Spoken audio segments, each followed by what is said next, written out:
After studying this module, you shall be able to know the dynamics of love and close relationships, their types and ways to enhance positive feelings, learn the history of romantic love theories and research paradigms, identify cross-cultural differences and similarities in the meaning and experience of love, and evaluate relationship between love and happiness, the current place of love in positive psychology. As humans, we are fundamentally social beings, and our connections to other people are vital to our health and happiness. Relationships provide an important coping resource through social support, fulfill needs for intimacy and sharing of life's burdens through self-disclosure, and represent an ongoing source of enjoyment and positive emotions through interactions with others. Love, in all its manifestations, whether for children, parents, friends, or romantic partners, gives depth to human relationships. Specifically, love brings people closer to each other physically and emotionally. When experienced intensely, it makes people think expansively about themselves and the world. The history of research on romantic love. In Greek terms, 4 traditions in the history of love can be noted. First is eros, which is the search for the beautiful. Then philia, which is the affection in friendship. Nomos, which is the submission and obedience to the divine. And agape, which is the bestowal of love by the divine. In an attempt to give a comprehensive history of love, Irving Singer came up with the classic The Nature of Love, a book that comes in 3 large volumes. The Nature of Love is a philosophical history of love from antiquity to the modern era. Hatfield and Rapson proposed that passionate love as an intense attraction has existed in all cultures and all historical periods and is essentially a human universal. In one of their studies, Hendrick and Hendrick asked college students to write essays about their romantic relationships or about their closest friendship. Not only was friendship the dominant theme in describing romantic relationships, but almost half of the participants spontaneously named their romantic partner as their closest friend. Consistent with these findings, Sprecher and Reagan found that both companionate love and passionate love were related to commitment and relationship satisfaction. Friendship along with passion is thus an important ingredient of love. Later on, Hendrick and Hendrick also hypothesized that only during the last 300 years or so have cultural forces led people to develop a sense of self that was capable of loving and caring for a romantic partner over a lifetime. Simpson, Campbell and Bersheed examined college students' perceptions of the importance of love as a basis for marriage in data collected over a 30-year period. Students over time reported romantic love as being an increasingly important basis for marriage. Models for explaining love. Throughout history, scholars from a variety of disciplines have speculated on the nature of love. For example, as early as 1886, the German physician and pioneering sexologist Richard von Krafft-Ebing identified 5 types of love: true love, sentimental love, platonic love, friendship, and sensual love. Contemporary social and behavioral scientists also have proposed taxonomies that specify types or varieties of love. Two of the more common classification schemes were developed by psychologist Robert Sternberg and sociologist John Lee. Theories of love are difficult to classify. Nevertheless, they may be grouped under two broad headings: naturalistic or biological and psychological or social. Naturalistic or biological approaches. Recent studies have begun to explore some of the biological underpinnings of our need for belongingness. For example, oxytocin is a pituitary hormone which sometimes is referred to as the cuddle hormone because close physical contact such as touching, hugging and kissing stimulate its release. Oxytocin along with vasopressin helps humans and about 3% of other mammal species to experience lasting monogamous love. This combination of dopamine, which induces feelings of pleasure, oxytocin, which is associated with feelings of attachment, and vasopressin, which also promotes attachment and allows social recognition, leads to a learned behavior where we actually become addicted to our mate. In order to understand the brain's response to love, one must examine the brain and fully comprehend the myriad array of structures involved. One of the main structures involved with falling in love is the limbic system. The psychological or social approaches. Given the intense interest in love, psychologists over the past few decades have taken a different stand on this humane feeling of love. Few of these conceptualizations are as follows: passionate and companionate love. Berkshire and Wallster classified romantic love into passionate and companionate love. They defined passionate love as a state of total absorption of two lovers, typically involving strong sexual attraction, infatuation, exclusivity, and emotions that run full gamut from ecstasy to anguish.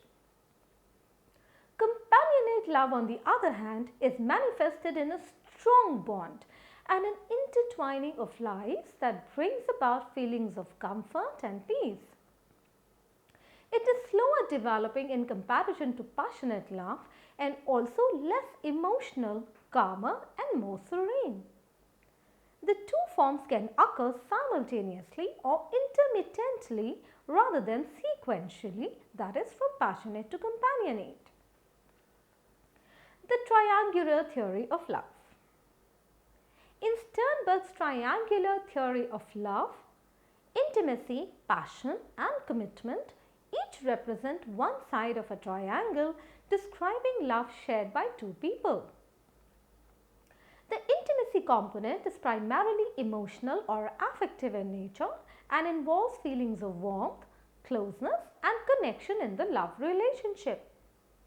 The passion component is motivational and consists of the drives that are involved in romantic and physical attraction, sexual consummation, and related phenomena. The commitment component is largely cognitive and represents both the short-term decision that one individual loves another and the longer-term commitment to maintain that love. According to Sternberg, these three love components differ with respect to a number of properties including stability, conscious controllability, and experiential salience. The self-expansion theory of love. Aaron and Aaron, based on Eastern traditions, for instance Hinduism, concerning the concept of self, propose that humans have a basic motive for self-expansion. The emotions, cognitions, and behaviors of love fuel one's ability to expand the self. This growth of self may incorporate physical possessions as well as power and influence. Falling in love creates a rapid expansion of self boundaries and therefore is pleasurable. Relationship satisfaction is a natural byproduct of self-expansive love. Attachment approaches. This approach raises the intriguing possibility that some of our most basic and perhaps unconscious emotional responses to intimacy are shaped by the kind of relationship we had with our parents. It was developed out of the work of Bowlby and Ainsworth, who studied the types of relationships that infants form with their caregivers. Through these early attachments, children integrate perceptions of their social competence, appeal, and lovability with their expectations regarding accessibility, responsiveness, and consistency of caregivers. For example, Hazen and Shaver applied the attachment theory to adult love relationships, noting that it provides an explanation for both the joys and the sorrows manifested in adult love and embraced the categories of secure, avoidant, and anxious attachments. In 1991, Bartholomew and Horowitz further categorized the avoidant attachment type into dismissive and fearful. Central concepts. The prototypes of love. Researchers also have identified the prototypic features of love. For example, in an earlier demonstration, Feher asked one group of participants to list the characteristics of the concept of love and a second group to rate how central each feature was to the concept of love. Features that the participants believed were central or prototypical to love included trust, caring, honesty, friendship, respect, concern for the other's well-being, loyalty, and commitment. Features that were considered peripheral or unimportant to the concept of love included seeing only the other's good qualities, butterflies in stomach, uncertainty, dependency, and scary. Love styles. In developing a typology of the different types that people love each other, Lee used the metaphor of a color wheel on which to place as many colors of love. As with color, there were primary love styles and secondary and even tertiary mixes. Considerable research on love styles has built on Lee's theory. 6 relatively independent types or styles of love have been forwarded. They are as follows. Eros, which is the passionate love where the lover idealizes the partner, has definite preferences for physical characteristics in a partner, and pursues love with intensity. A faint hint of platonic eros lingers in the definition of the style. Ludus is love played as a game for mutual enjoyment without the intensity of eros. It is short on commitment, and the game of love can occur with multiple partners simultaneously. This love style is reminiscent of medieval courtly love. Storge is friendship love and is analogous to companionate love. Pragma is practical love. It involves shopping for a mate with a list of desired qualities in hand. In pragma, a mate is selected on the basis of an appraisal. Mania is manic love. A manic lover desperately wants love but often finds that very painful. Thus, stormy passion is an apt descriptor, and a cycle of jealousy, dramatic breakups, and equally dramatic reconciliations characterizes this love style. Agape. Agape is selfless and giving love, where the person is fully concerned with the partner's welfare. Some degree of agapic altruism bolsters a love relationship, but total agapic love is reserved typically for the heavenly, not for the human realm. These 6 different love attitudes or styles have been used to explore many different aspects of love, including gender differences, relationship satisfaction, and love and friendship. The contemporary research on love. The popular commentaries about love can be traced to the classical Greek philosophers. Prominent in this regard is Plato's Symposium, a systematic and seminal analysis whose major ideas have probably influenced contemporary work on love more than all subsequent philosophical work together. On the other hand, four major intellectual developments of the 19th and 20th centuries provided key insights that helped shape the agenda for current research and theory of love. The first major intellectual development was the work of Charles Darwin, who proposed that reproductive success was the central process underlying the evolution of species, which led to the evolutionary concepts of mate preference, sexual mating strategies and attachment, as well as to the adoption of a comparative approach across species. A second development was the work of Sigmund Freud, after which light was shed on the importance of early childhood experiences, the powerful impact of motives of the human unconscious, function of defenses, and the role of sexuality as a force in human behavior. A third historically significant development was the work of Margaret Mead. Mead's vivid descriptions of cultural variations in the expression of love and sexuality led researchers to consider the influence of socialization and to recognize cultural variations in many aspects of love. During the 1970s, the emerging women's movement also contributed to a cultural climate that made the study of what had been traditionally thought of as women's concerns not only acceptable but in fact necessary for the science of human behavior. At the same time, social psychologists were beginning work that would show that adult love could be studied experimentally and in the laboratory. Love across cultures. While some scholars note that the rich texture and subtle nuances of love need to be understood within a cultural context, others believe that most fundamental aspects of love transcend place and time. In studying ethnic groups in the US under the shadow of love, Hendrick and Hendrick found that Asian students scored lower on eros and higher on storge and pragma than black or white Americans.